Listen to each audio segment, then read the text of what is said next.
Greetings to everyone out there in the NoDQ galaxy. Welcome to NoDQ Live here on NoDQ.com and the YouTube channel, youtube.com/AaronRiffNoDQ. As you can tell, my voice is still shot, but the show must go on. We have Smackdown Live. The main event for Fastlane is now set, so let's go ahead and get down to the review. We had Shane McMahon come out for a promo. They showed a recap of the Elimination Chamber match with Kofi Kingston coming very close to winning the world title. Back to Shane. Shane plugged the NXT performances from Monday night, the appearances from Tommaso Ciampa, Johnny Gargano, Ricochet, and Aleister Black, and then said that because that went over so well, we would see the NXT stars on SmackDown as well. This led to The Miz coming out for his public apology to Shane McMahon over losing the tag team titles at the pay-per-view. Miz thanked Shane for giving him a chance and then admitted that he did initially use Shane because he felt that Shane and him could relate due to the fact that Shane was always wanting his father's approval, just like Miz was always wanting his father's approval. And Miz brought up how when they won the tag team titles, he heard his dad bring up how he was proud of him and that was the first time he ever heard him say that. Miz said that this was one of the best moments of his career and one of the best moments of his life, for that matter. And then Miz asked Shane about possibly having a rematch. And granted, there's the no more rematch policy in WWE, no rematch clause. But Miz was like, if anybody can break that rule, it's you, Shane. Miz even got the crowd to chant for a rematch, so there you go. We got our first super chat of the night.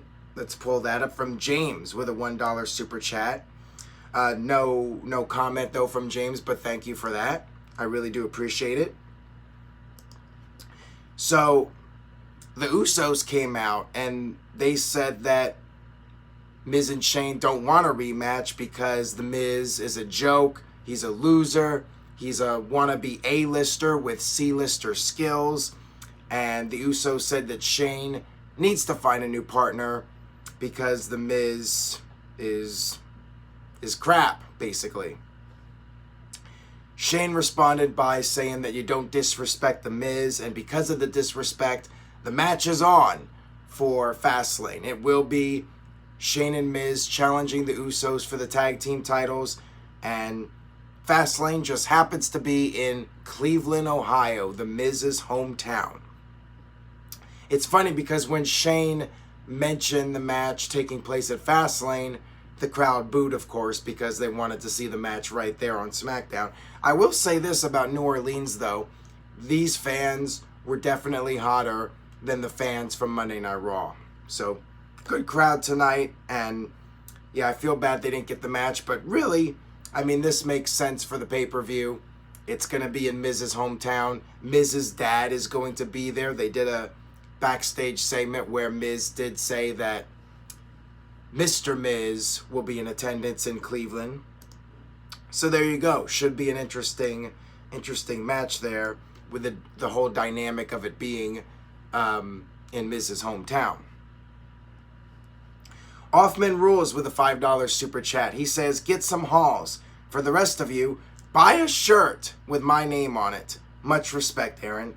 Well, thank you for that, Offman Rules. I do appreciate it. And I have been taking some hauls. It just isn't working all that well. But doing the best I can here.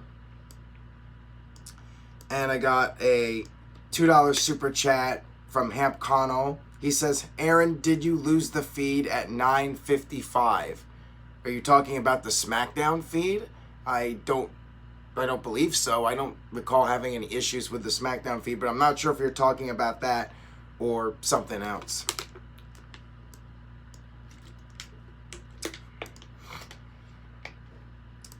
And Kayfabe Candy has said, taking some hauls, hey yo. Nicely said there. So we had Aleister Black making his first SmackDown Live appearance against Andrade. The video package was shown of Aleister Black doing his thing. I love his entrance, you know. Once again, it's definitely a highlight. It's a really cool thing. There were instant NXT chants right when the match started. So again, this was definitely a hotter crowd. They were more into it. They were more invested in the NXT guys than they were on Monday Night Raw. Black ended up picking up the victory with the Black Mass. And yeah, I mean, I'm definitely wondering what's going on here with the NXT stars being pushed so strongly over the main roster talent. Will it be the announcement of an NXT show on FS1 coming up this October? I mean, that's certainly a possibility. You would think that there's a good reason for this, why the NXT guys are going over so strongly here. But we'll have to wait and see what happens with that. But yeah, Aleister Black picks up the win and the NXT streak continues. We had a backstage segment with Johnny Gargano and Tommaso Ciampa. They said that they fought a year ago in the same arena in New Orleans, but now they're tag team partners and they're going to show everyone that they're the future. This led to the Bar coming out and basically making fun of them. Cesaro said that nobody knows who they are and nobody cares. Gargano responded by saying that they're not there to set the bar, they're there to break the bar. And this led to a tag team match, Gargano and Ciampa versus the Bar. Now, before I get to that, we did have a backstage segment with Kofi Kingston and the New Day. Kofi, instead of an olive branch to his tag team partners, AJ Styles and Jeff Hardy on this show, he extended a pancake branch to them. So there you go, more comedy from the New Day. Big G with a $3 super chat. He says, check out Virtue's Rage tonight. Yes, if you are watching this live, head over to NoDQ.com/Virtue after this. And I'm guessing Virtue and Big G, their voices are intact. So you might get more entertainment out of that than here. But go check it out. NoDQ.com/Virtue to watch Virtue's Rage with Virtue and Big G.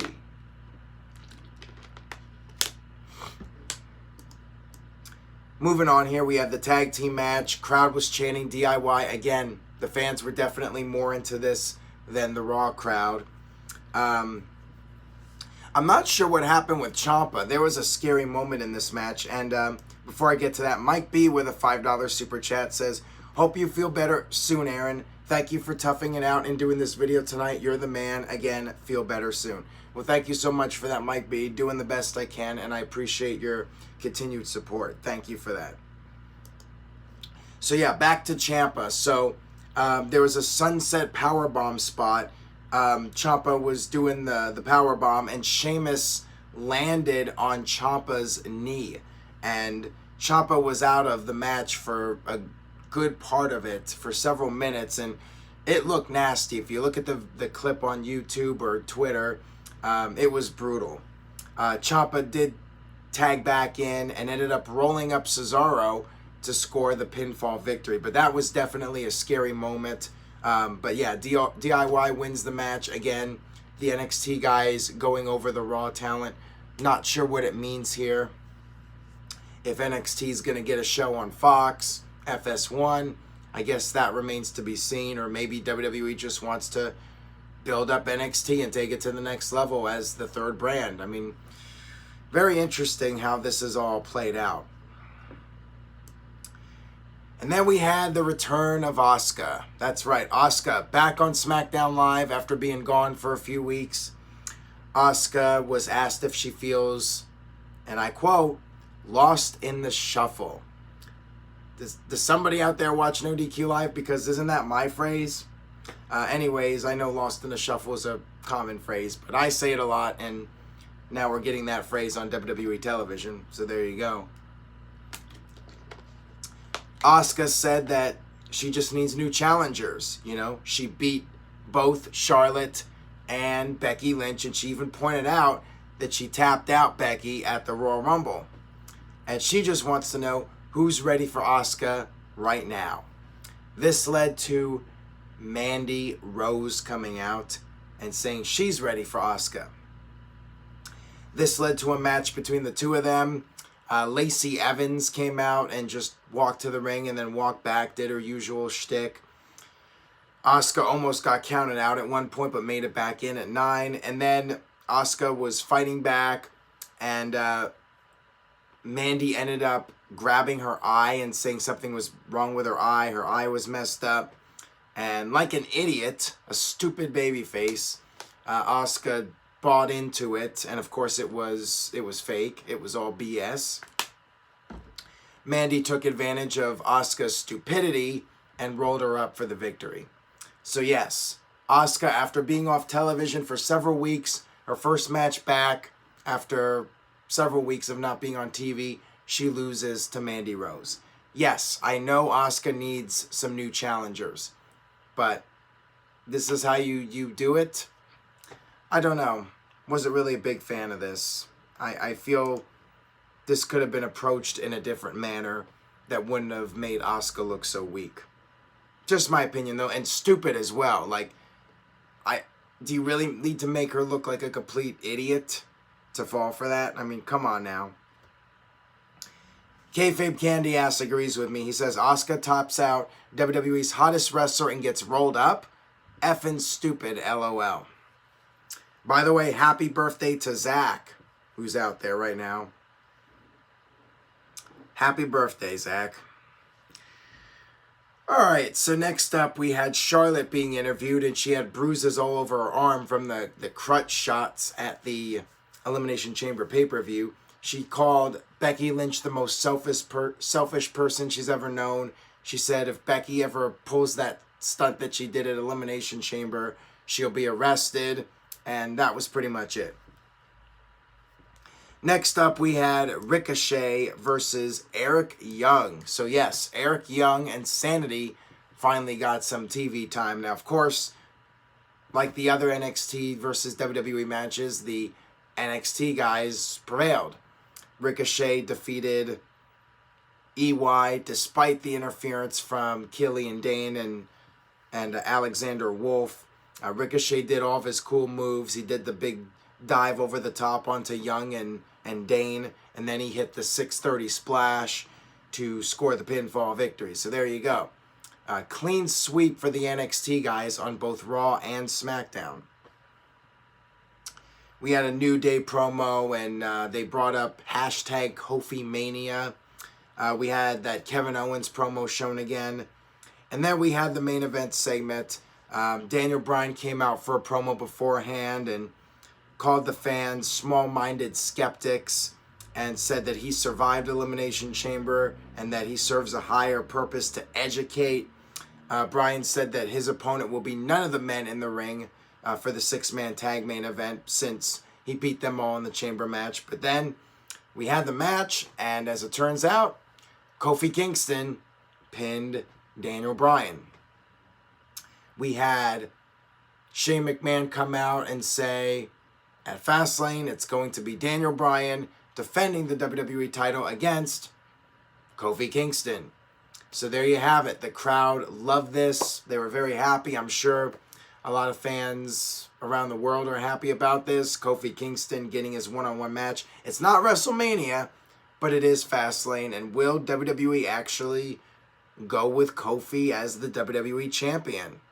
Or is this just an opponent for Bryan to set up something else for him at WrestleMania, or just something in the middle between now and WrestleMania?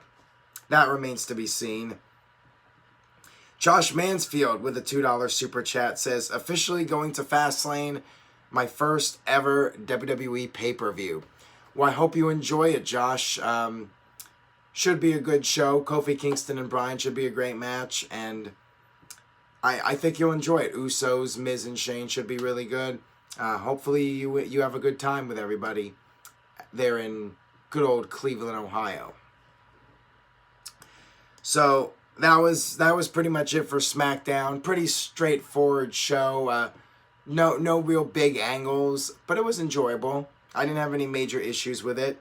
Didn't think it was all that memorable, besides the NXT guys being there as usual.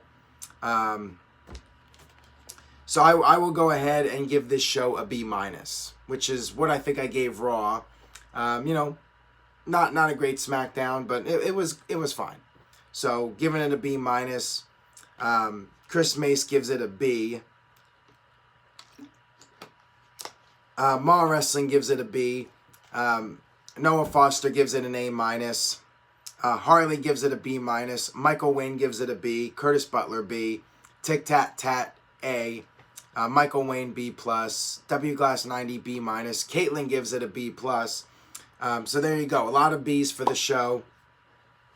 Offman Rules with a $2 super chat says, are you planning on watching Fighting With My Family?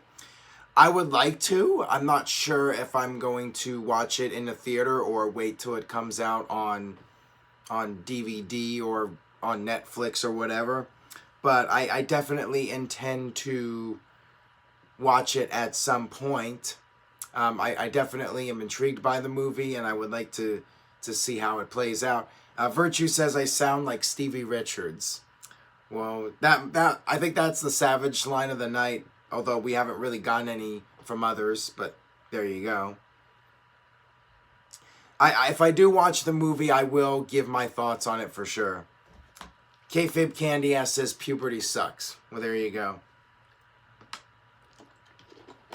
Here's an interesting question from Have a Smoke and Relax. He says, do you think the plan was for Mustafa Ali to be at Fastlane? I don't think so, and I really don't think Kofi was in WWE's long-term plans. I think he was basically just filled into that role to replace Mustafa Ali, but you know, the reaction Kofi got on SmackDown and then the reaction he got at the pay-per-view, WWE decided they gotta strike the iron when it's hot, and if Kofi's the man right now and the fans are behind him and he's got this wave of momentum, you have to capitalize on it. You have to take advantage of it and make the most of it. So I don't know if Mustafa would have been in the WWE title match. I mean, maybe if he had the kind of performance that Kofi did, it's quite possible, but perhaps we'll never know. And yeah, there was no Mustafa Ali on this show. It was interesting because there were a lot of guys that were not on this show. No Rusev, no Nakamura, quite a few guys that were not on this show. Big G with a $2 super chat. He says, Virtue is going to bow down to me tonight. Well, we'll have to wait and see what that's about. But if you guys are curious, check out Virtue's Rage, NoDQ.com/Virtue, and see what's going down with that. Hopefully we'll have the NoDQ review up this week. The good thing about the NoDQ review is that I only have to do 25% of the talking, so should be easier to get through. But I just wanted to thank you guys so much for watching. Despite me being less than 100%, I still try to give 100% effort, though, when I do these videos. So thank you guys for your continued support. I'm going to go ahead and wrap up this video. Just for the fact that my voice is killing me right now, and I did get the review out there. So thank you guys again, and continue supporting NoDQ.com, NoDQ.com/shirts. Stay tuned to NoDQ for the very latest news regarding the Fastlane pay-per-view, and I will see you guys next time.